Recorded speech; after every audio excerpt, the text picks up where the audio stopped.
ว่าไงคนเก่งว่าไงคนเก่งโหดจัดทีมเซิร์ชซิงโตของไทยโซเนื้อให้กับทีมจีนเท่งกับพาว่ากันเลยทุกคนพร้อมกับเสียงกรีดเวลาที่ว่าทีมเซิร์ชซิงโตของประเทศไทยออกมาโซความเก่งของพวกเขาเสียงกรีดดังสนั่นทั่วไทยกันเลยทุกคนเดี๋ยววันนี้เฮามาเปลี่ยน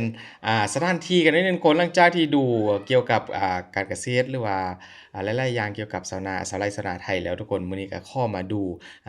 การแข่งขันนะทุกคนเป็นการแข่งขันเซิร์ชซิ่งโตในงานข้องดอกเมื่อยอยู่ที่ประเทศไทยนั่นเองนะทุกคนบอกเลยว่าทีมไทยโอ้โหทำอะไรนะทุกคนคนไทยทำอะไรนะทุกคนแบบสุดๆจริงๆนะทางที่ว่าซิ่งโตหรือว่าการเซิร์ชซิ่งโตนี่ก็ต้นตำรับก็อาจจะมาจากจีนแต่ว่าทีมไทยทำได้ให้กับทำให้กับทีมซาจีนถึงกับอกซันคอนเซียทุกคนเพราะว่าได้ตำแหน่งที่แบบเซี่ยวๆกันเลยทุกคนมาเอาไปเบิ่งคลิปกันเลยทุกคนไปมาทุกคนมาเริ่มจากการโบกสะบัดธงชาติไทยนี่ก็คือการเริ่มการแข่งขันนะก็คือทีมชาติไทยทุกคนนำหน้าโดย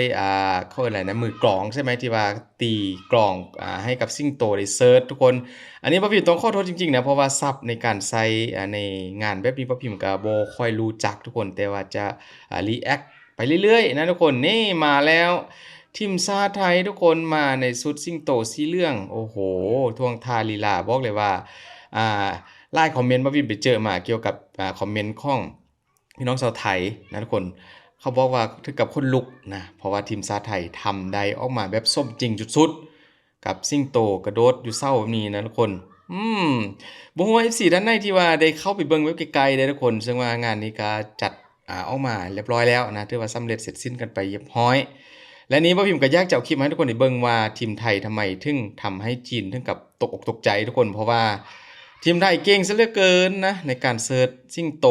อืมการกระโดดนี่ทุกคน ทุกท่าก็มีแต่ท่ายากๆเลยพี่น้องสิงโตที่ว่ากระโดดกระส้มจริงนะเหมือนกับสิงโตจริงๆเลยแหละทุกคนก็คือทุกท่าทุกลีลาเห็นบอกโอ้โห my god เสียงกรีดนี่บ่พิมพ์ต้องขออนุญาตนะที่บ่พิมพ์ปล่อยออกให้ฟังบ่ได้ทุกคนนะนี่แต่บ่พิมพ์จะพูดให้ดูเพราะว่าพิมพ์ไปฟังมาแล้วเสียงกรีดก็คือแบบโอ้โหแบบบ่มีบ่เงียบเลยนะคนตั้งแต่ทีมชาติไทยขึ้นสู่เศร้าบ่แม่นทีมชาติไทยทีมไทยสิไปหา4เกมแล้วนะทุกคนทีมไทยนี่เห็นบ่ทีมไทยขึ้นสู่เศร้าเริ่ม Searching โตตั้งแต่เริ่มต้นมาเสียงกรีดแบบไม่หยุดเลยทุกคนไม่หยุดไม่พักกันเลยอ่านี่เลยคือกำลังใจก็คือธงชาติไทยโบกสะบัดแบบนี้ทุกคนนะ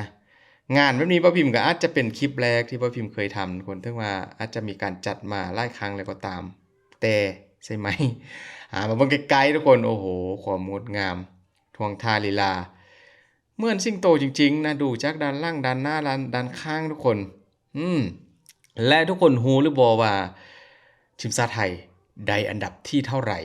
นะทำไมจีนถึงแบบถึงขั้นกับพาว่ากันทุกคนเดี๋ยวป้าพิมพ์จะข้อบอกนะซึ่งว่างานดังกล่าวนี้ทุกคนทีมชาติไทยก็ถือว่าคว้าไปเป็นอันดับที่2หรือว่ารองอันดับ1นั่นเองทุกคนคว้าแชมป์ไปนะเป็นอันดับที่2อ่าและที่สำคัญก็คือเรื่องของทีมชาติจีนก็ถือว่าคว้าอันดับที่1แต่ว่าเฮ็ดให้จีนเซี่ยวพอสมควรนะทีมจีนได้เห็นทีม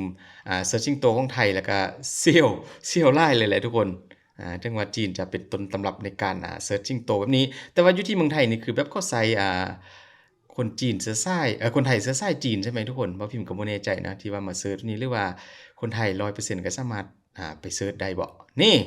คือส้มหน้าของทีมชาติไทยทุกคนในการรับเหรียญรางวัลพร้อมกับเงินรางวัลที่เห็นอยู่ด้านล่างนั้นน่าจะเป็นเท่าไหร่นะ60,000นะทุกคน60,000เท่าไหร่วะ60,000 บาทไทยนะ60,000 บาทโอ้โหรับกันแบบจุกๆกันเลยทุกคน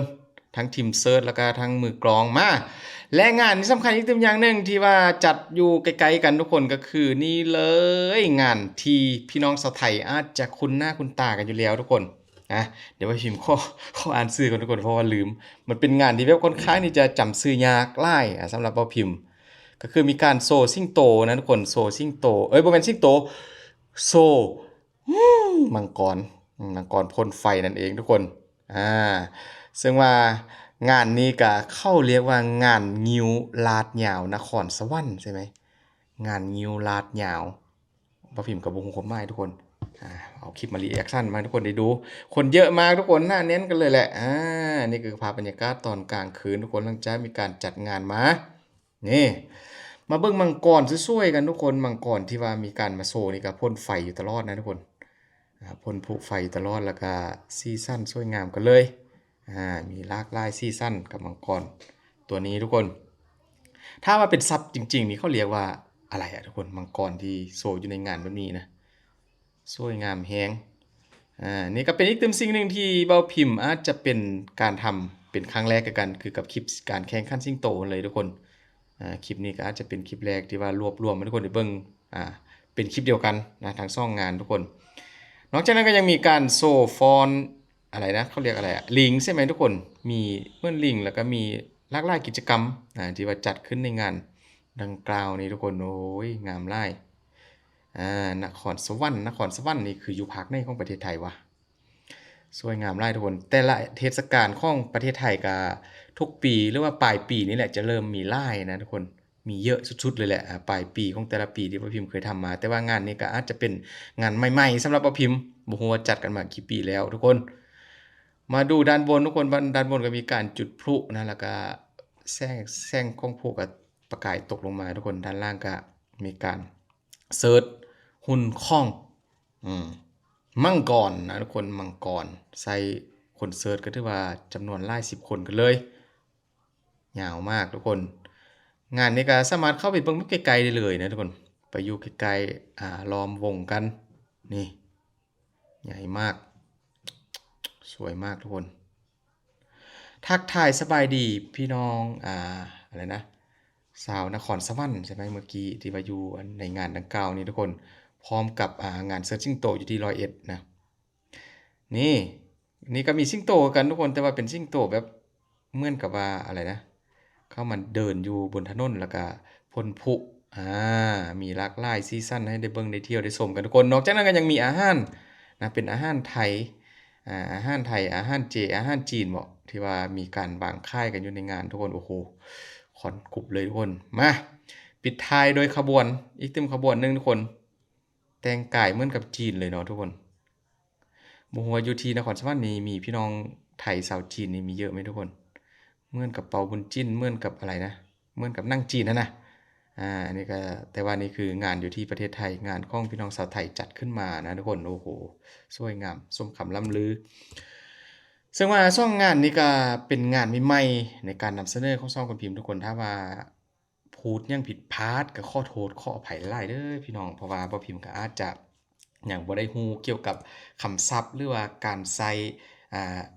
คำศัพท์ต่างๆในพิธีดังกล่าวนี้นะทุกคนเพราะว่ามันเป็นฮีตของเกี่ยวกับแบบ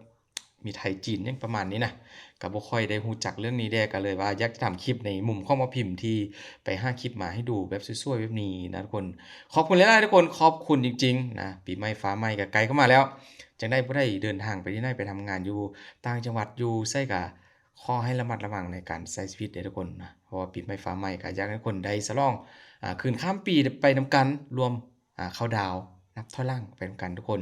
ขอให้ทุกคนโชคดีเด้อทุกคนขอบคุณหลายๆ